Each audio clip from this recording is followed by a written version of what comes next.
Boa noite. Estamos aqui hoje para falar sobre estabilizadores do humor.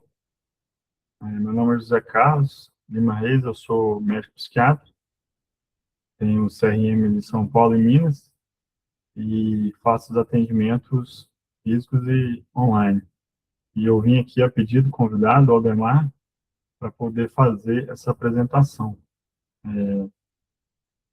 Então, antes de tudo, eu queria conceituar a palavra humor.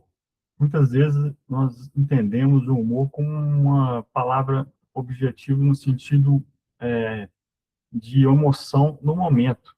Quando a pessoa diz, eu estou bem-humorada, tal pessoa, fulano, está de mau humor. Mas na psiquiatria o humor é diferente. Na psiquiatria ele é o estado emocional predominante, relativamente duradouro de uma pessoa. Então o humor, ele é mais tempo. Em termos simples, ele é um sentimento basal, que dura muitos dias, semanas e meses. Então, é muito diferente desse humor que a gente pensa. No caso, esse humor emocional do momento seria o afeto, que é a expressão emocional observável no momento. Fazendo uma analogia, o humor seria o clima, por exemplo, tropical, com verões chuvosos, invernos mais secos, e o afeto é o tempo do momento, do dia. O dia amanheceu frio, a tarde está com sol. Então, os medicamentos estabilizadores do humor vão agir nesse sentimento basal, que ele é longínquo, a longo prazo e diferente de cada pessoa. Vamos pensar nos estabilizadores como um amortecedor emocional. Ele faz com que tenha poucos picos, não tenha muitos extremos, quedas profundas. É evitar os picos, o objetivo dos estabilizadores do humor. O foco é manter o humor estável ao longo do tempo. Eu fiz um gráfico aqui para explicar, para mostrar, interessante. Nós temos essa faixa verde aqui, que seria o humor basal, o sentimento basal. Ele seria a eutimia, nós psiquiatras chamamos de eutimia, o estado normal do humor. O paciente é eutímico, então ele está no momento estável, funcionando de forma preservada, tranquilo, trabalhando, realizando suas atividades normalmente. Então, pode acontecer os picos. Pode acontecer um episódio maníaco, que é aquele aumento de energia, produtividade, a menor necessidade de sono. Mas isso tudo não prejudica a vida da pessoa. Ele consegue, né, levar a vida de forma tranquila. Ele só está mais produtivo. Às vezes ele nem percebe que são sintomas. Às vezes ele acha que ele está mais animado. Mas, porém, pode crescer esse episódio e levar a uma mania mais grave. Começa com certa euforia, irritabilidade, impulsividade, o sono começa a diminuir, dorme menos, e começa a ter um certo leve prejuízo. Às vezes falta o trabalho, não consegue realizar as coisas em casa. E nós temos o episódio maníaco clássico, que seria a franca mania, que chega ao ponto onde acontece a psicose, a perda de crítica, e a pessoa tem um prejuízo importante. Ela não consegue, no episódio maníaco, realizar suas atividades do dia a dia. É grave. Necessitando, muitas vezes, internação. A pessoa corre risco, e as pessoas em volta correm risco também. E o outro pico é o depressivo. Então, começa com a tristeza leve, pela redução de energia, falta de interesse, mas então, até então, a pessoa está conseguindo conviver com aquilo. Aí vai piorando. O humor deprime, fica mais lentificado, o prejuízo começa a acontecer, não dá aquela vontade de um trabalho mais, então vai só piorando. E temos ainda o episódio grave depressivo, que pode também levar a uma psicose, que é aquele alto risco de suicídio, já tem aqueles pensamentos de autoextermínio, é um período grave da depressão. Esse vínculo aqui de picos, assim, seria o bipolar tipo 1, que ele teria o episódio de mania e o episódio depressivo. Só o episódio de hipomania, mais a depressão, seria o tipo 2. E aqui a gente tem o estado misto, a mistura da mania com a depressão. Como seria isso? Às vezes uma pessoa chegaria e falar assim, eu estou muito animada, estou conseguindo fazer tudo, tenho energia, mas no meu pensamento eu quero morrer, não consigo viver, eu só penso em morrer, já tentei me matar, então é uma mistura, é o estado misto. Então, esses são os principais transtornos bipolares. Além desse, tem a do ciclagem rápida, que a gente chama, que a pessoa ela tem mais de 4 a 5 episódios desses, de picos, oscilações profundas, em um ano. Nós chamamos isso do transtorno ciclotímico, ciclagem rápida.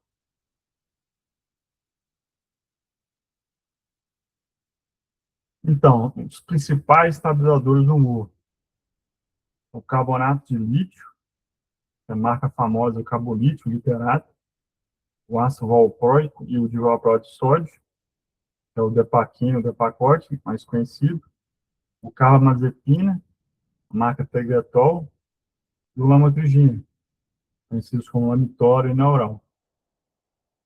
Esses são os principais que eu vou falar hoje na apresentação.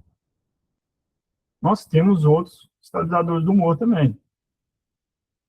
Esses todos são antipsicóticos, mas eles agem como estabilizadores.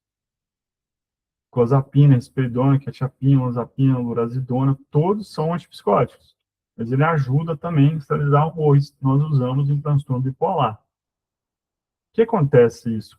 Por que nós usamos medicamentos inespecíficos?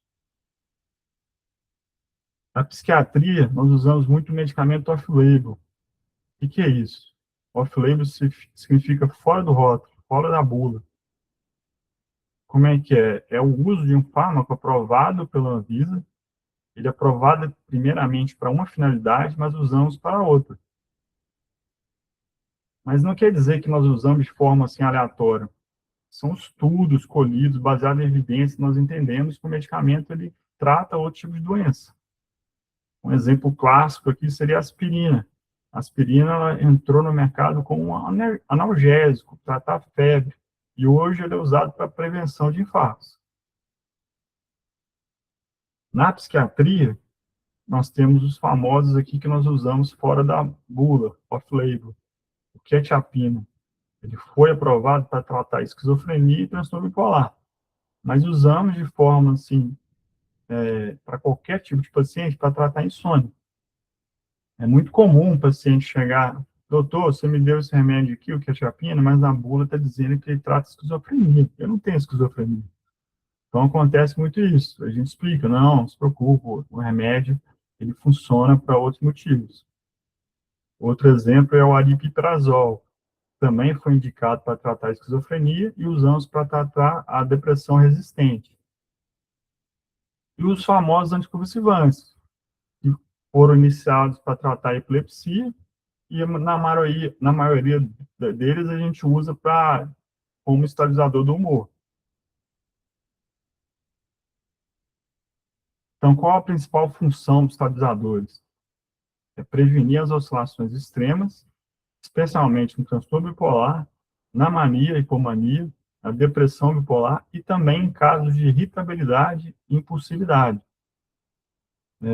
Existem muitos transtornos que causam irritabilidade e impulsividade.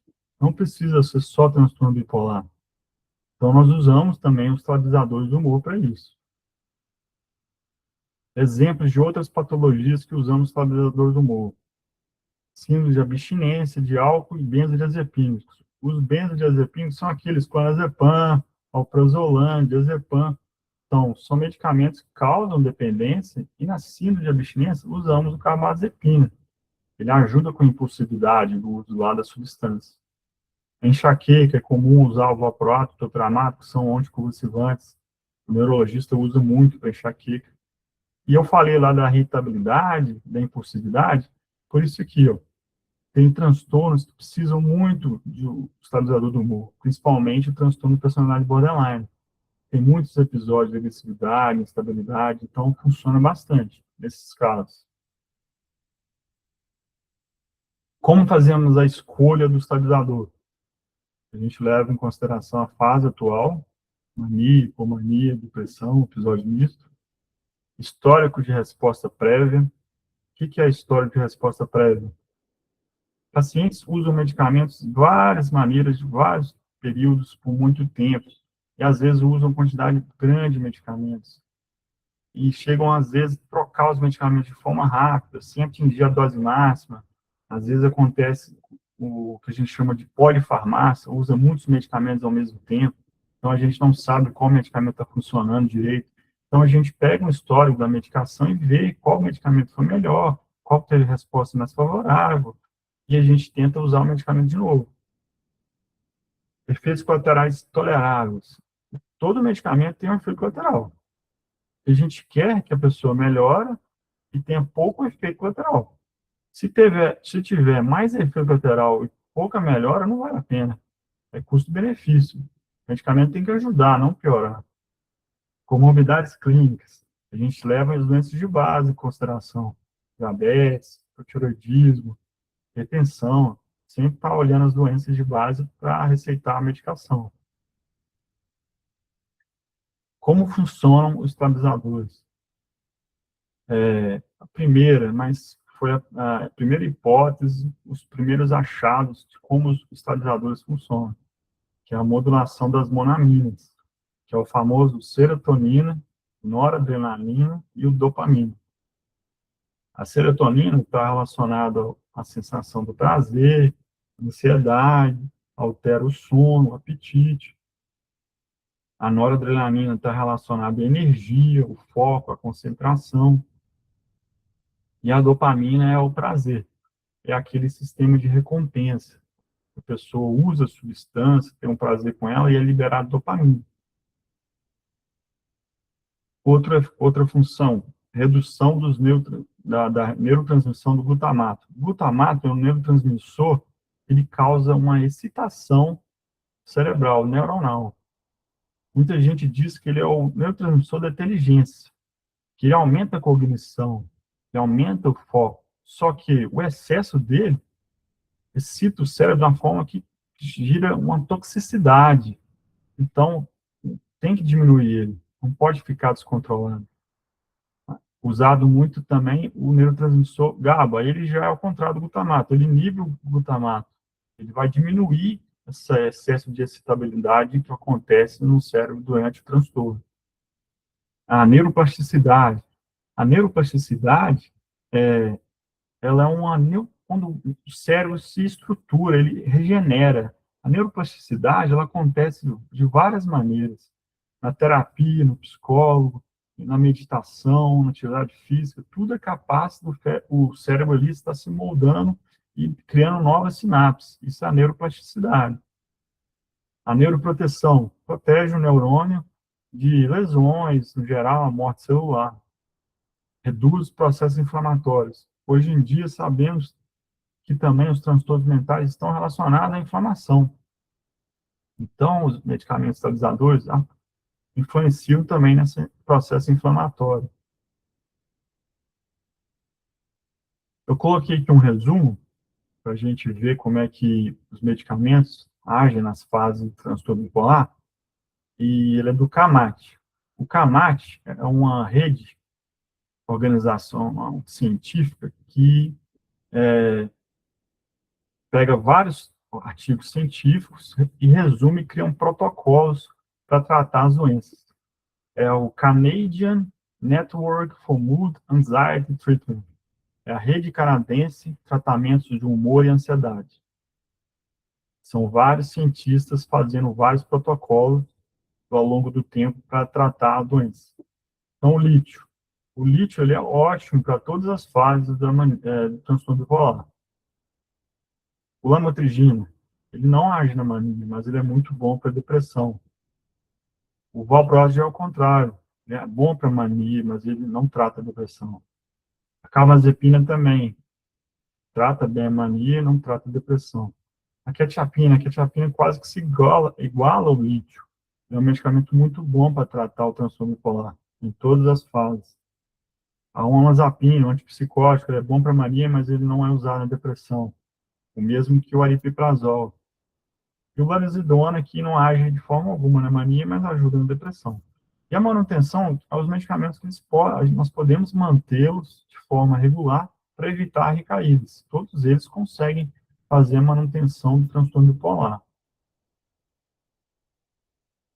Então, eu coloquei aqui um mitos e verdades. Isso é legal porque existem muitas questões, é, mitos, pessoas comentam, falam sobre questão de remédio, que não é verdade. Que às vezes fica no imaginário, a gente compartilha com as pessoas e, na verdade, não são verdades. O estabilizador do humor deixa a pessoa sem emoção? Não. Ele só reduz os extremos, ele não apaga os sentimentos. Muitas vezes a pessoa fica preocupada, eu estou sem emoção. Às vezes a pessoa, ela sempre foi uma pessoa, assim, reativa, age tudo de uma maneira muito mais absurda, muito apaixonada. Só que, às vezes, quando o medicamento é usado, a gente entende, às vezes, que esses sintomas não eram dela, eram sintomas do transtorno. Então, a pessoa, melhor, ela acha que perdeu as emoções. Não, ela estava alterada e os medicamentos só deixaram ela no sentimento basal. Quando estou bem, posso parar? Não. A interrupção abrupta aumenta o risco de recaída. Ninguém gosta de tomar remédio. Todo mundo quer parar o remédio, mas não pode parar de repente. É um desmame gradual que tem que ser feito. Se parar de repente, o risco de voltar a todos os sintomas é muito grande. Todos os medicamentos engordam. Não, depende muito do medicamento e de cada pessoa. Eu vou falar mais na frente a questão do ganho de peso. São medicamentos que viciam. Muita gente fala isso de todos os medicamentos antidepressivos, todos os medicamentos psiquiátricos viciam. Não é verdade. Eles não criam uma necessidade de aumento de dose por vício. Eles não causam tolerância nem cravo. Como é que é o vício? A tolerância é uma das principais características da dependência e o vício. O que é a tolerância? A tolerância, de forma simples, é como vão contar aquela história assim: a pessoa nunca bebeu na vida e ela bebe 2 latinhas de cerveja e já fica meio eufórico, já fica um pouquinho bêbado e tranquilo. Só que aí passa um tempo, 2 latas já não resolve, aí para ele ficar bêbado ele tem que usar mais uma, para ele atingir a dose boa ele começa mais 10, aí vai só aumentando. Isso é tolerância. O medicamento não causa tolerância. Você não precisa ficar aumentando a dose deles desse jeito para ter o efeito inicial. E o craving é um desejo intenso de usar a substância, que acontece muito em drogas, entorpecentes, na nicotina, nos medicamentos benzodiazepinos, clonazepam, Rivotril.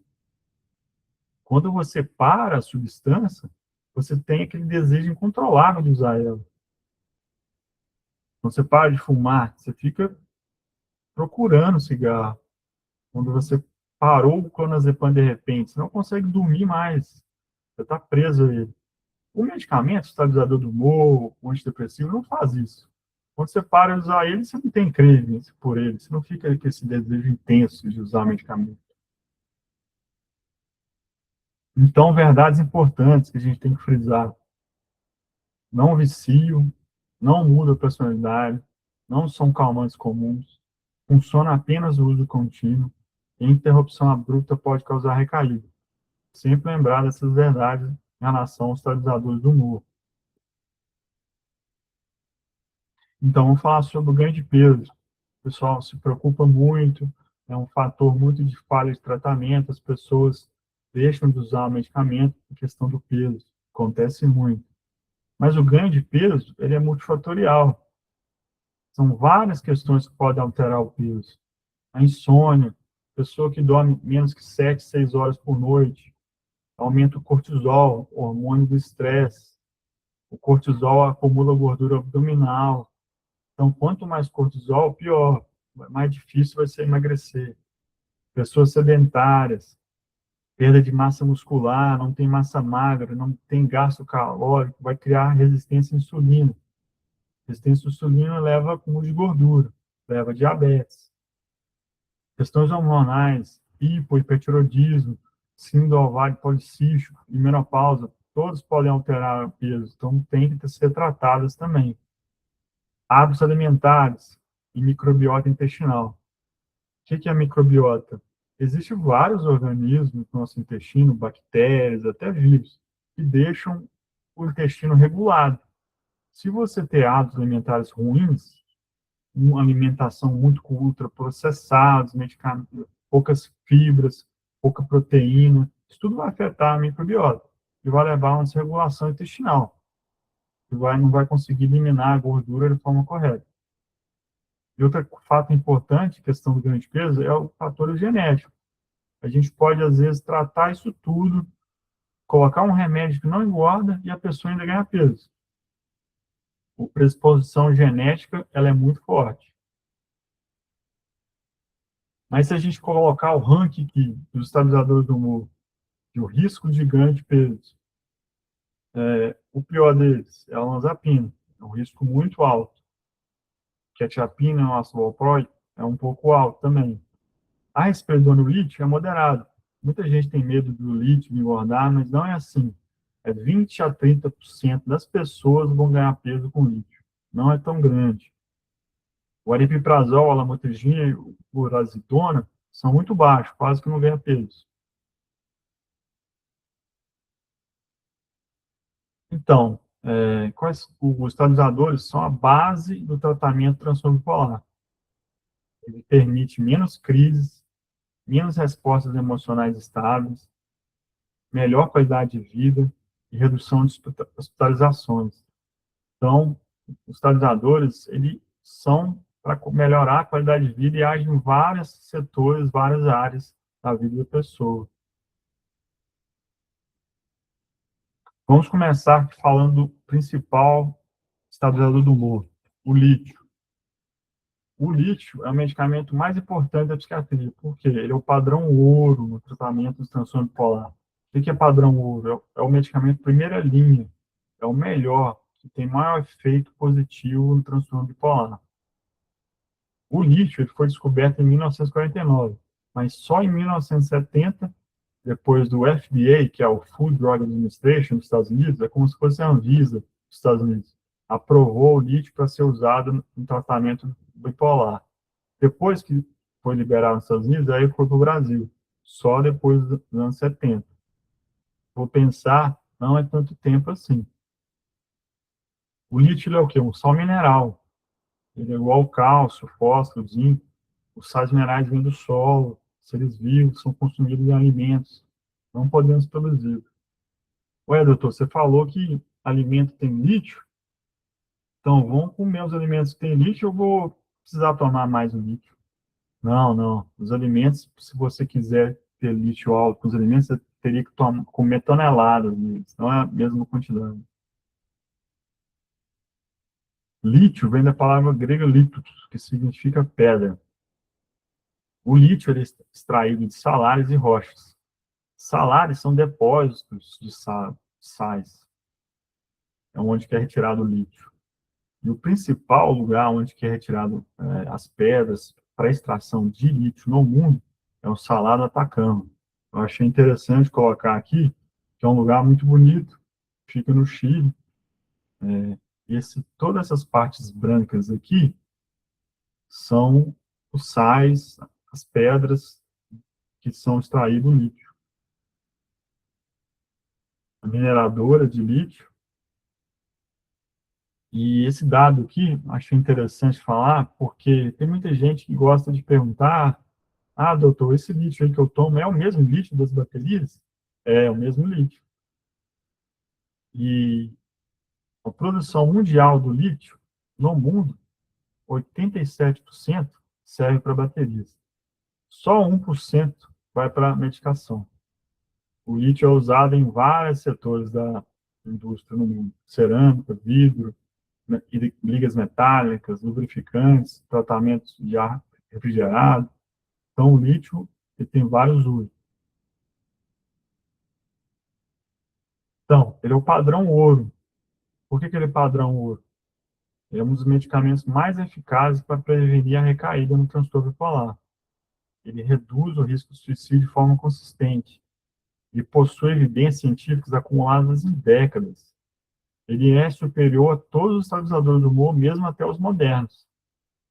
Se cria medicamento e nenhum deles ainda é melhor que o lítio. Quais são as indicações clínicas do lítio? Transtorno bipolar na mania aguda, episódios novos, depressão resistente e redução do risco de suicídio. O risco de suicídio não existe só no bipolar, né, na fase depressiva. Existe outros transtornos também. Existe na esquizofrenia, existe nos transtornos de personalidade. Então, a redução do risco de suicídio com lítio é muito forte. Mecanismo de ação. Então, o mecanismo de ação do lítio é parecido muito com o que eu comentei antes.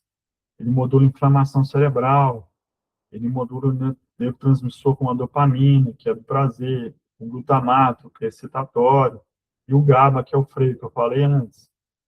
Ele também faz a neuroproteção e ajuda com a neuroplasticidade, como eu disse no funcionamento dos estabilizadores do humor, nos slides para trás. Qual a desvantagem do lítio? O lítio não é perfeito. Qual o problema dele, que é difícil? É a janela terapêutica dele. O que significa isso? O nível de lítio no sangue, para tratar a pessoa, fica num lugar bem estreito na questão da quantidade. Ele fica entre 0,6 e 1,2 mil equivalentes por litro. Então, assim, entre 0,6 e 1,2 é muito curto. Então, para deixar entre eles, a gente tem que mexer muito na dose do lítio, repetir usando várias vezes até atingir a faixa terapêutica. Para mania aguda, a faixa terapêutica é menor ainda, é 0,8 a 1,2. E o efeito do lítio demora, depois de 10 dias que ele começa a funcionar. E às vezes o efeito total a gente vê depois de meses. Então, não é assim tão rápido e realmente tem que ter paciência com o remédio.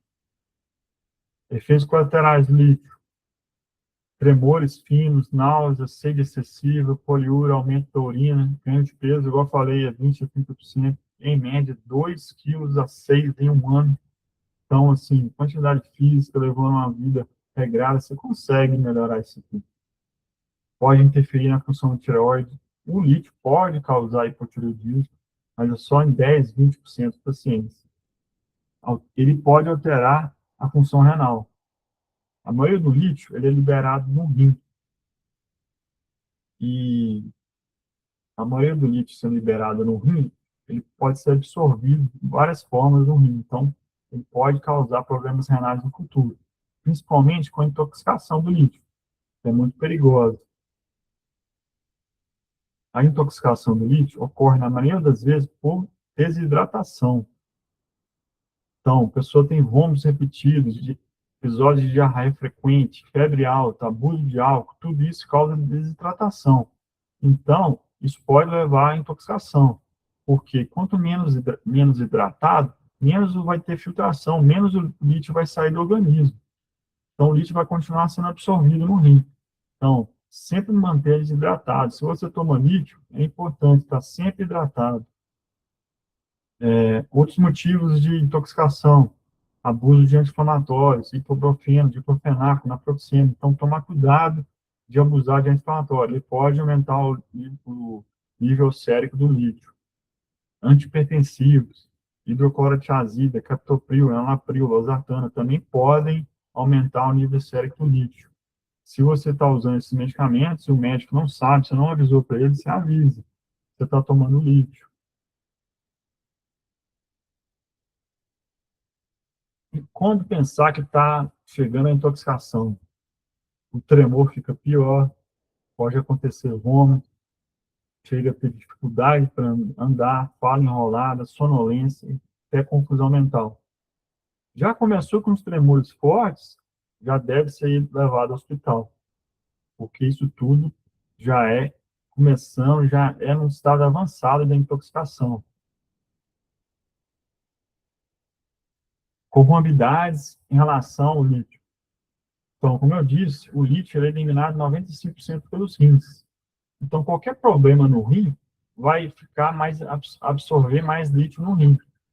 Então, doença renal, insuficiência renal, cálculo renal, infecção do trato urinário, pode levar ao aumento do lítio no corpo. Hipotireoidismo, Então, eu falei, o lítio ele pode levar ao hipotireoidismo, ele interfere na síntese hormonal. É mais comum em mulheres que têm história familiar de hipotireoidismo. Eu repeti lá os medicamentos de hipertensão arterial, eu falei, tomar cuidado para aumentar o lítio. Diabetes, doença hepática, não tem problema. O lítio ele não sofre metabolismo no fígado, ele sofre a absorção nos rins. Então, não tem problema. Então, mesmo todas essas questões do lítio, a questão da intoxicação, a questão da faixa terapêutica difícil, mas ainda o lítio, ele é, depois de décadas de estudo, padrão ouro no tratamento transtorno bipolar.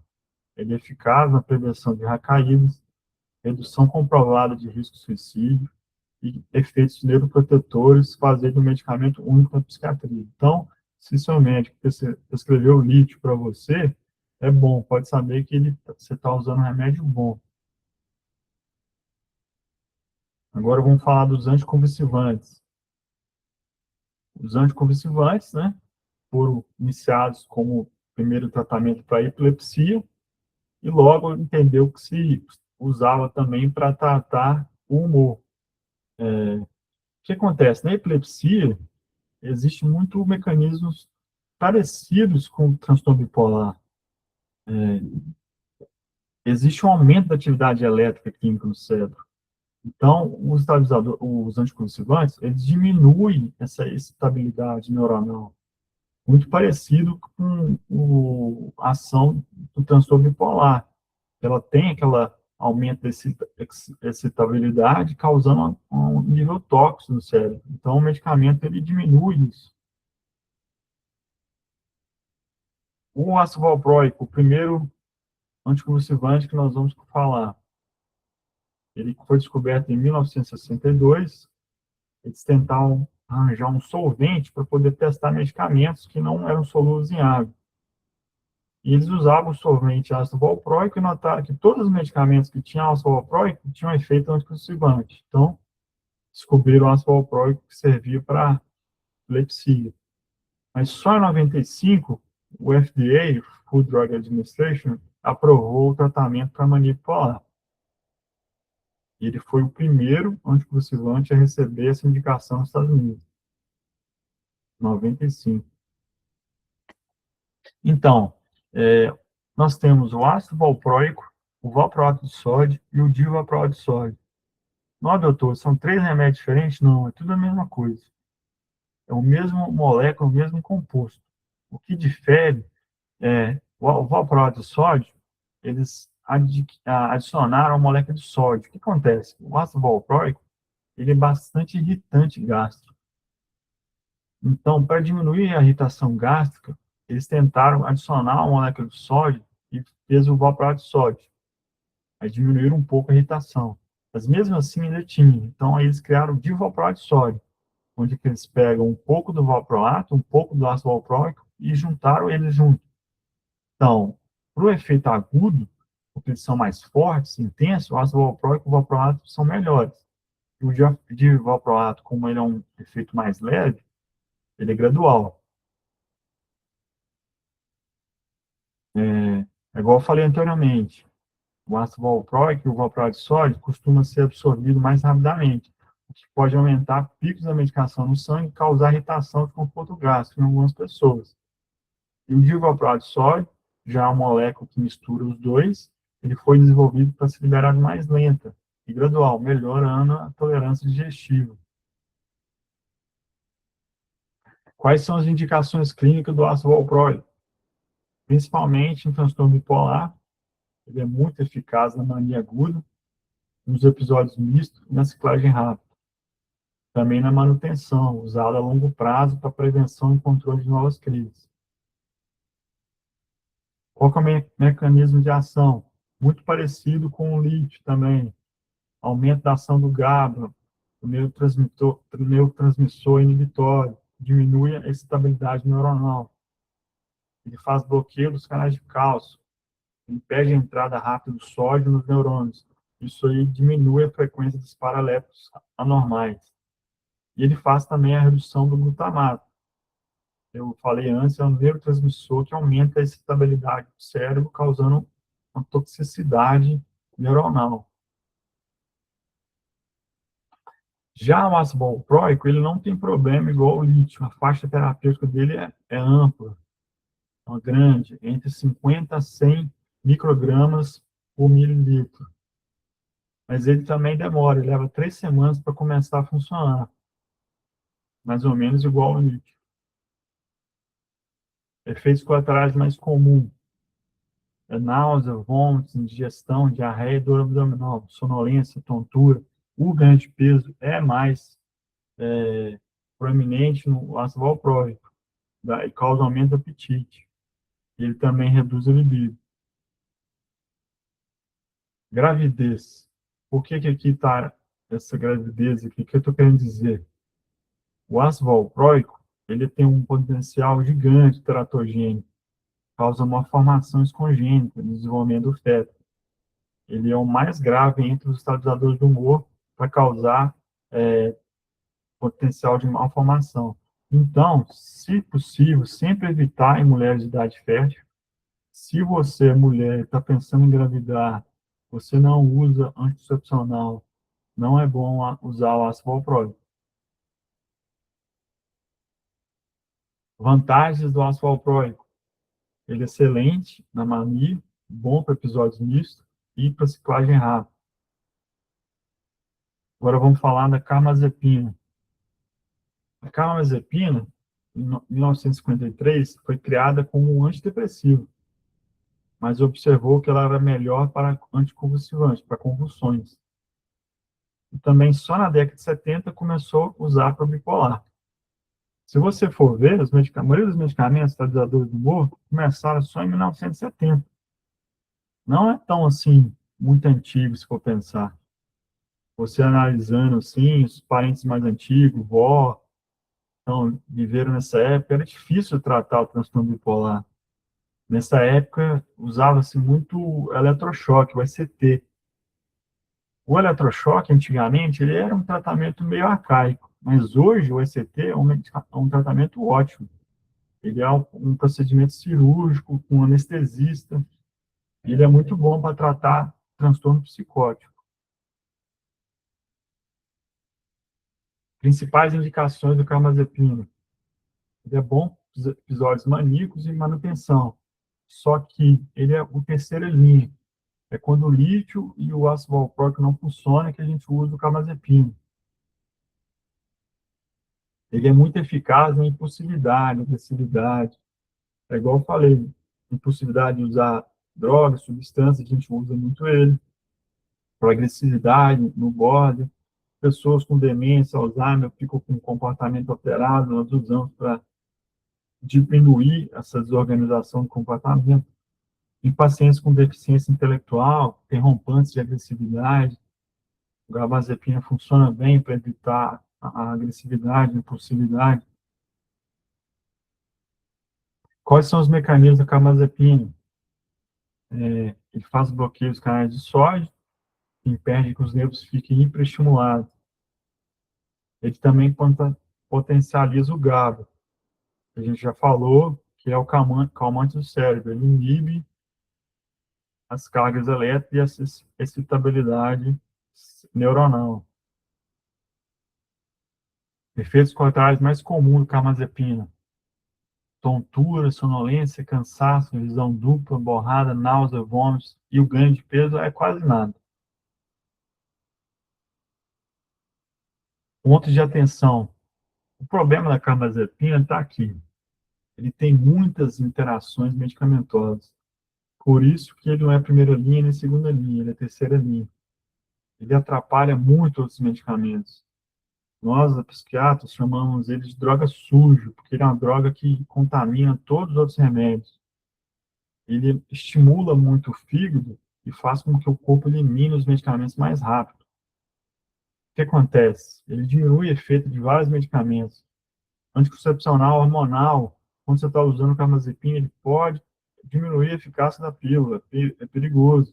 Ele pode diminuir o efeito de anticoagulantes, como a varfarina. Ele pode diminuir o efeito de antirretrovirais, que tratam HIV. E ele aumenta o efeito de diuréticos. Piora também o efeito do álcool. Então, ele tem várias interações com substâncias. Lamotrigina. A lamotrigina é um anticonvulsivante novo. Ele foi criado em 1980 pela GSK. GSK é um laboratório lá de Londres, no Reino Unido. Ele começou com anticonvulsivante, mas entendeu-se que ele tinha um importante efeito na prevenção da depressão bipolar. Mas aí só em 94 começou a liberar para transtorno bipolar.